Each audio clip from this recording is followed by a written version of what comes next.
Welcome to In All Honesty, the podcast where we get real about life and all the problems that come with it. I'm Michelle Elman, and I'm that friend who we all know is a little bit too honest.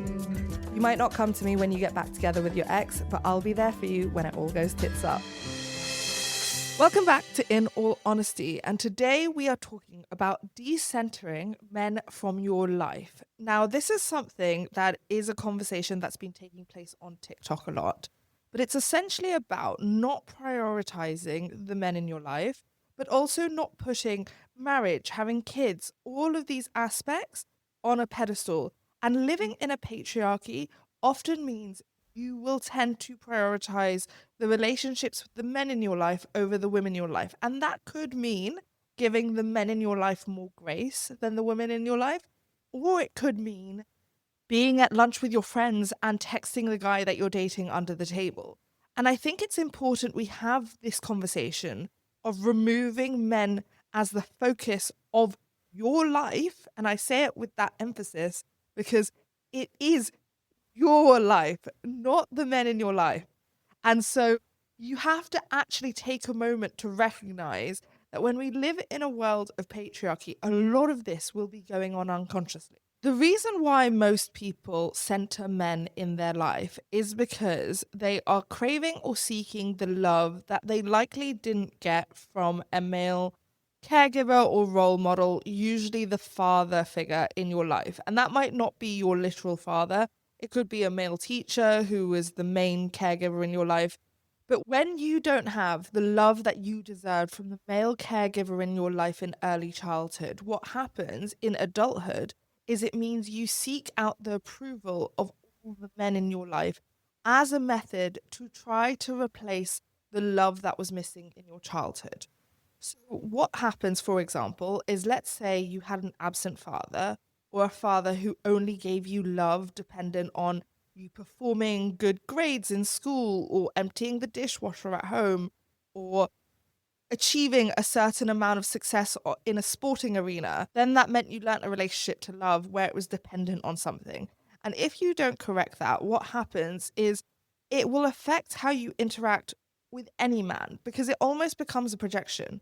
And what I see a lot, especially, is when women have male bosses. So if you've ever been in a relationship where with your boss where you find it hard to talk to your boss, but also when you have moments of conflicts, you end up crying. That could be a useful time to look back on when you learnt your relationship with men, when you learnt your relationship with love, and what you believed you needed to be and how you need to act in order to be deserving of that love. Now, when that happens, what you also learn is to change yourself for the men in your life.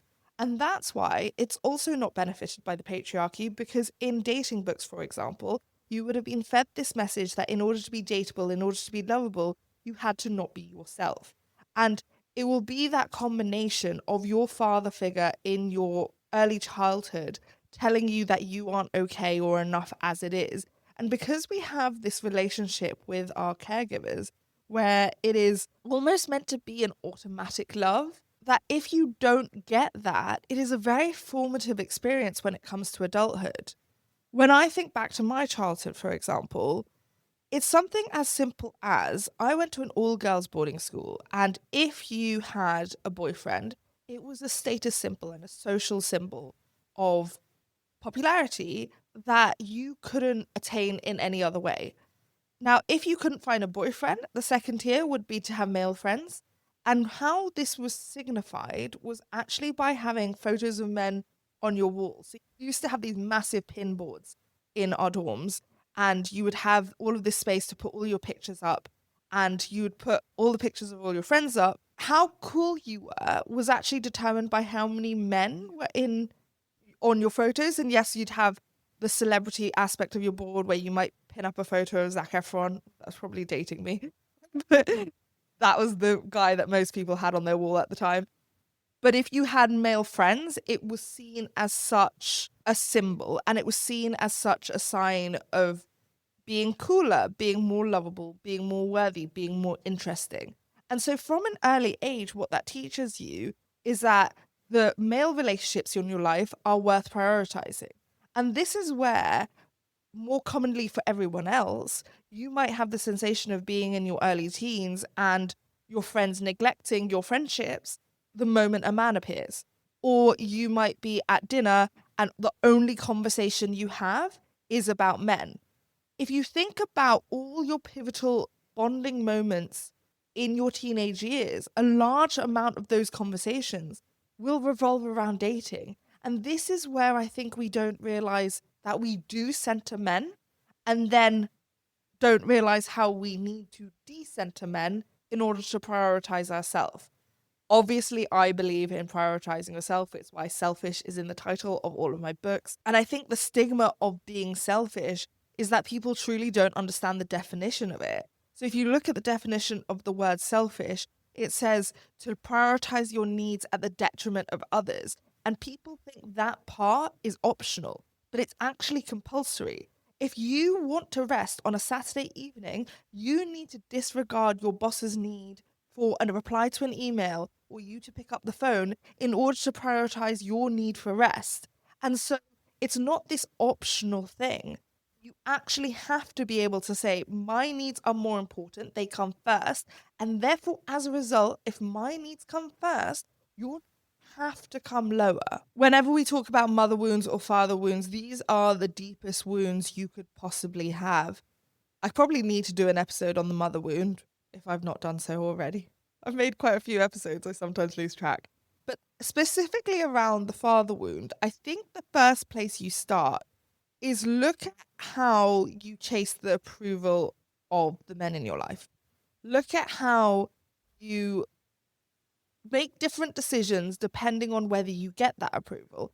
And that could also, even in adulthood, mean from your father, that unconsciously you are moving and acting in a way and making decisions in your life to accommodate other people accepting your decisions. And how you know you're doing that is usually when you are over justifying the decisions you are making. And there's a real need for separation as we grow older where there are more boundaries in place, but also a level of separation of when a child becomes an adult between your caregivers and you. And what that means is there needs to come a point where you realize you are a grown adult and you don't need the approval of your parents to make decisions, and that your parents will survive and be fine if they don't agree with what you are deciding, and that you can make that decision anyway. Letting go of that need of approval from both your father and your mother, but especially if you have a father wound from your father, because then that trickles down to not needing the approval of a partner, and ultimately realizing that if someone disapproves of your opinion, and ultimately realizing if someone disapproves of your decision, doesn't mean they're necessarily right. But the problem is, when a father wound occurs, some of the ways that people deal with this is they put their dad on a pedestal, and therefore they are hero worshipped. And regardless of whether your dad was a good dad or not, doing that leads to failure on both sides of the relationship, because any person who is put on a pedestal will fall off that pedestal, not because they're a bad person, but because they are human. And so when you have that moment of crashing to realize, oh, wait, your parents aren't these all-knowing people, but actually just humans trying to figure it out just the same as you, are growing up just the same time as you actually have this moment of disappointment where you realize they don't have all the answers. And if they don't have all the answers, that means they can be wrong. But if you're still guiding your decisions based on what they think and using them as disciple fact, and therefore deciding whatever you think, especially when it differs and when it's the opposite, is wrong, you will end up making the wrong decisions in your own life, and you'll get way too far into adulthood. People only really wake up to this point usually when their parents pass, but it's about getting to that point earlier in life where you actually recognize that you can live with the disapproval of other people. You can disappoint parents and still survive. So I want to get into some of the practical things that you can do and what I've actually done in my own life in order to recognize that, like, my career is more important, my friends are more important, my family is more important. But before I get into those practical things, let's get to the message of the week. Hi, Michelle. You answered my sister's question in your episode on ghosting, and she directed me to that recently. I found it very enlightening when you answered a question about deleting messages and moving on, because I felt there might be something wrong with me for how easily I can cut people out who I don't align with, but it's actually a good thing. My question, however, is why do I struggle to keep interest in people whose conversation I find boring or lacking, but whenever I actually enjoy talking to someone, they then tend to stop messaging me back?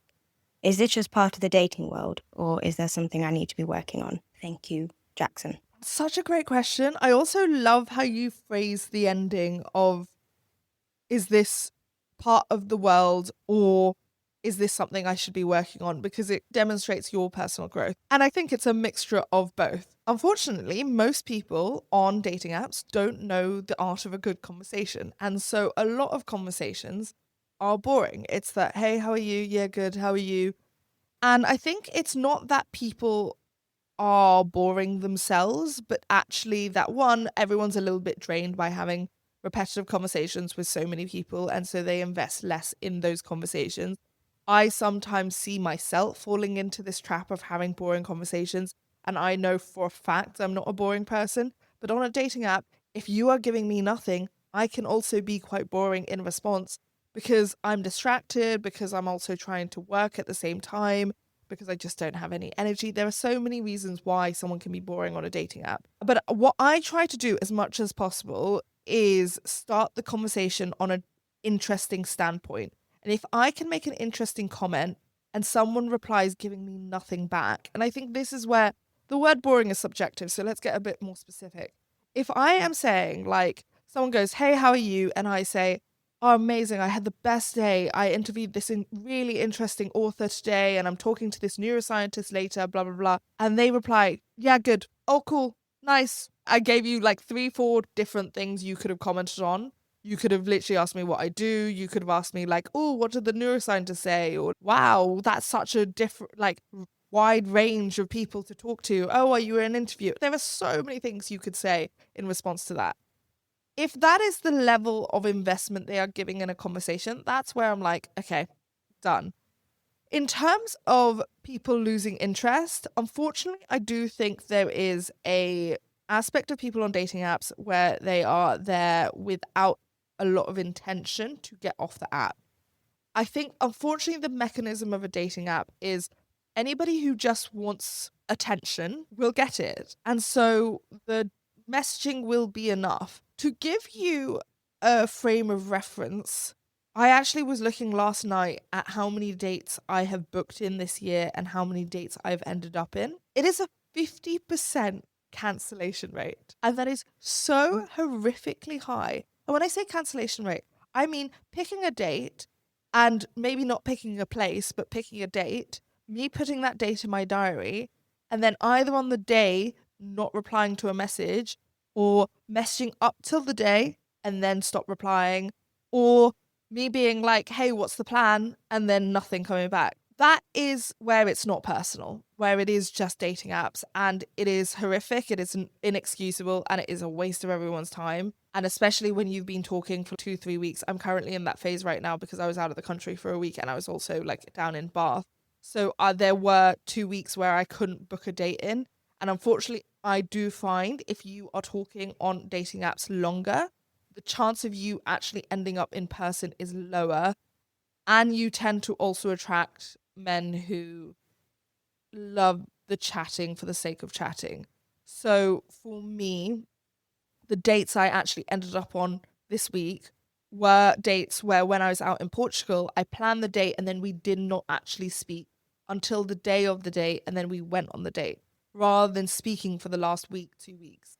And those ones, very rarely you actually end up on the date. So it's a combination. Part of it is not personal, and part of it is what can you do differently? What you can do differently is get it off the app faster, not take it personally when someone is being boring. And the final thing I'll say is quite an arrogant thing. If you believe you're an interesting person, what I've realized, I don't even know if I should say this, that a lot of people are not that interesting. The reason why I say that, and it's probably not a very nice thing to say, is because it is the gripe I have. I said this the other day.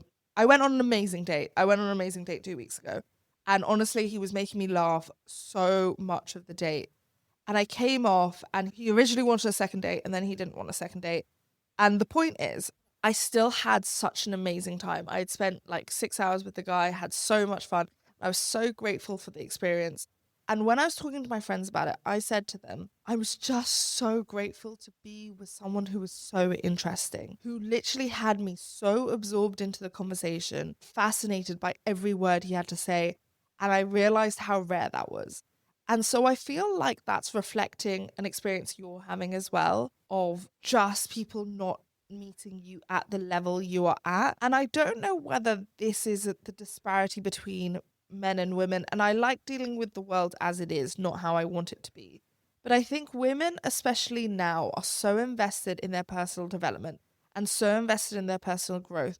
All the women I know in my life are reading books, having interesting hobbies, especially when they're single, investing their time in becoming a more interesting person. And ultimately, I don't think being a boring or interesting person is this fixed characteristic, but more so that if you live an interesting life, you will be an interesting person. If you are doing interesting things, there is no way you can't be boring. I was actually talking about my nephews in the context of this a couple of days ago, where my nephews horse ride, surf, skateboard, and they're like 5 and 7. And I literally said to their dad, they're going to be such interesting kids when they're older. And no, it doesn't guarantee it from a personality standpoint. But when you're living life with so many diverse, vast experiences, it absolutely helps. I don't think I was inherently born an interesting person. I just think I'm the kind of person who says yes to kayaking down the Thames when I've never been in a kayak before, or says yes to going on a hot tub in Canary Wharf. Those kind of things make me then interesting in a conversation, because you're like, oh, what did you do today? And I'm like, I did this weird thing. I went to Canary Wharf and got in a hot tub with my friends, and it was really fun. Like, that then leads to an interesting conversation, not because of me as a person, but because of what I'm doing in my life. And I think part of it is that women are trained in how to have good communication. And some people might say that it tracks back more to the evolutionary standpoint, where women are the storytellers in the tribe. But this is where, when it comes to texting and dating apps, there is a difference. And I went on a date end of last year with a guy who had been on over 5,000 dates. And from a psychology standpoint, as a life coach, I was so curious about that. I was like, as someone who goes on that many dates, what would you tell someone who's like new to dating? I know you shouldn't interview your dates, but I did because I was just so curious. And he was like, the correlation between how someone texts and how they are in person does not exist. And honestly, it's the best piece of advice I've ever heard. And I think when you have that bigger sample size, it is even more proof. He was like, there are times when the texting is awful and they are incredible in person. But also, there are times where it's incredible over text and awful in person. And he was like, what I've learned from 5,000 dates, the main thing I would tell someone is have no expectations. So get off the apps faster, but also when you're messaging, have less emotional investment in the conversation, because whether that's going to turn into real life or not is a very unpredictable thing. I know that's a very waffly answer, but I hope that there are some solutions in there, and just keep going, because the fatigue around dating apps is very much real.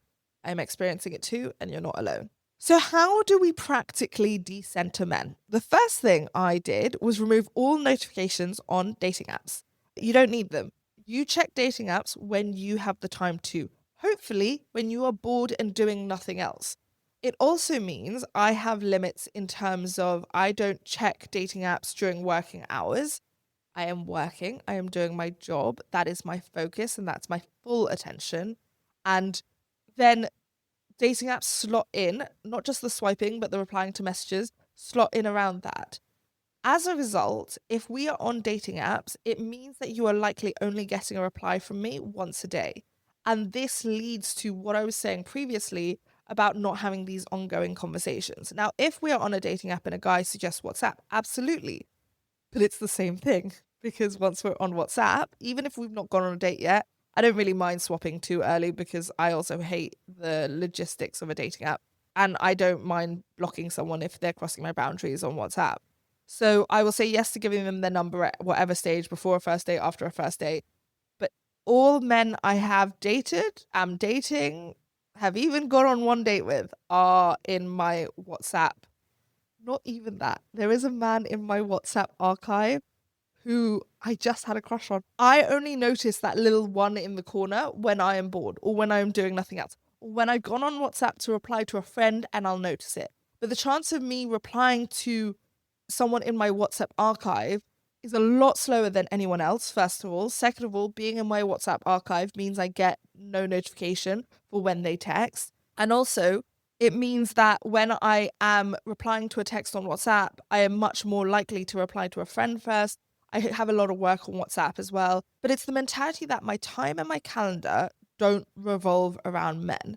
So this then leads into how you act differently when you start dating men, because I don't slot men into my calendar at their convenience. I understand why they want a date today, or they want a date in an hour's time, or want to come over at 2 o'clock in the morning.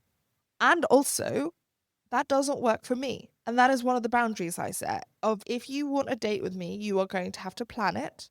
And that means actually booking somewhere and actually making a plan. None of this, oh, what do you have in mind? What do you want to do? No, make a plan, give me a time.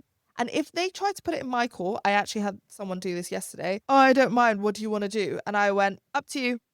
And then if he doesn't reply or he keeps pushing it back, I'm like, cool, then until you figure out a plan, let me know. And I leave it to them. And if they're not going to make that effort and that initiation in the first date, then frankly, they're probably not going to on the second or third, because on the first date, you're still trying to go impress someone.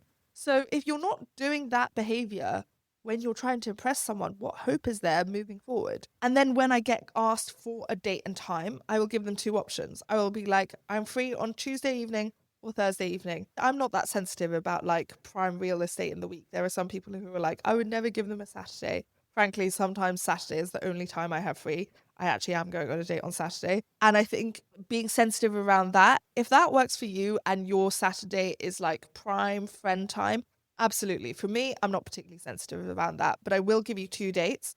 I will give you two options that are convenient to me, but I'm not going to squeeze you in or move around my calendar to make it more convenient for you. I also have an expectation in terms of traveling closer towards me for the first date, because again, it's about effort, it's about initiation. And ultimately, this is not for everyone, but the men I want to date, I want men who take initiative and I want men who put in effort. Often more effort than I need to. And I don't apologize for that anymore, because I think it's realistic to what I'm looking for. And that doesn't mean that's what everyone should be looking for. But I do think having these boundaries in place, knowing how you want to be treated. And it's funny because on my last date, a guy called me a princess. And my response was, I don't think it's a bad thing that I want to be pampered.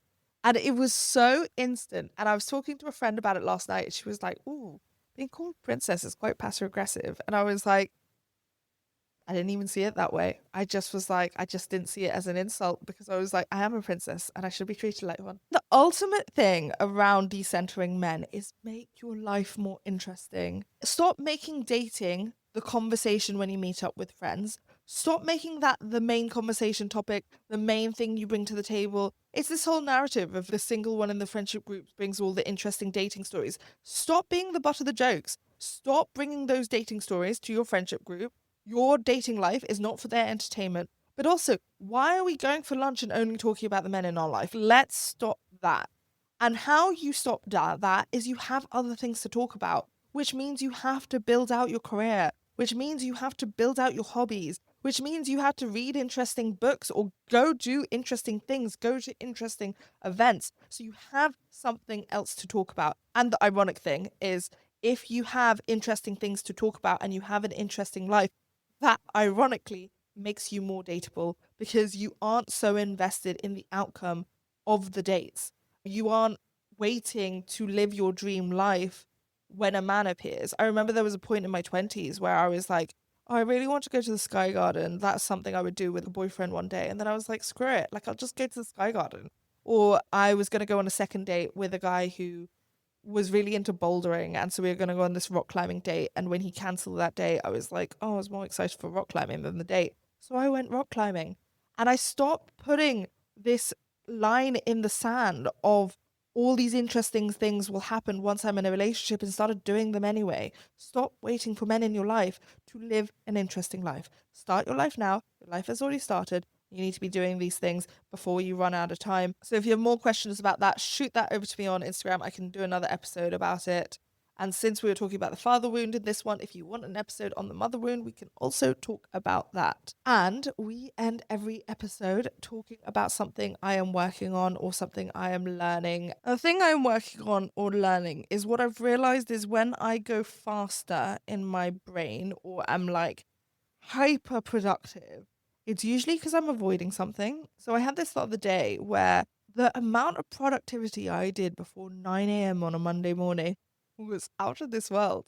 And I was like, oh, this is amazing. And so then I had nothing to do all day. I was like rushing around, did a million things, ended up in a tattoo parlor, was just a little bit hyperactive, let's say. And then I crashed and was a little bit like, wait, what is this day? It was a bit of a weird day. And I called a friend and he was like, sounds like you're avoiding something. And I was avoiding feelings. So sometimes when you are avoiding your feelings, you will busy yourself. And that's essentially what I was doing. It's why I was so productive. And I think sometimes because productivity is so praised in our society, we don't see the downside of that. And when I'm talking about productivity, I mean, I was like hyper productive. Like I did a whole day's work in 2 hours.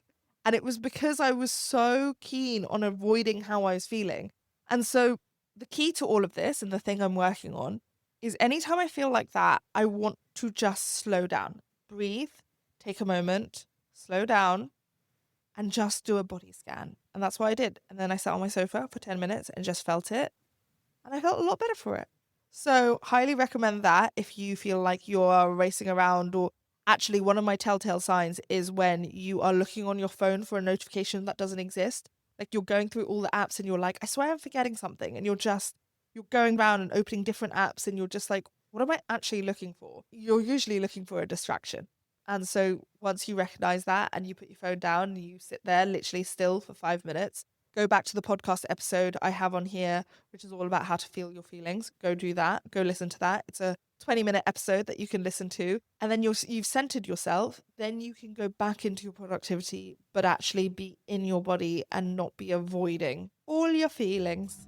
And that's it for this episode. So thank you so much for listening. And I will be back next Tuesday. If you enjoyed this episode, it would mean the world if you could leave us a review. It really helps us out. And yeah, good luck decentering men.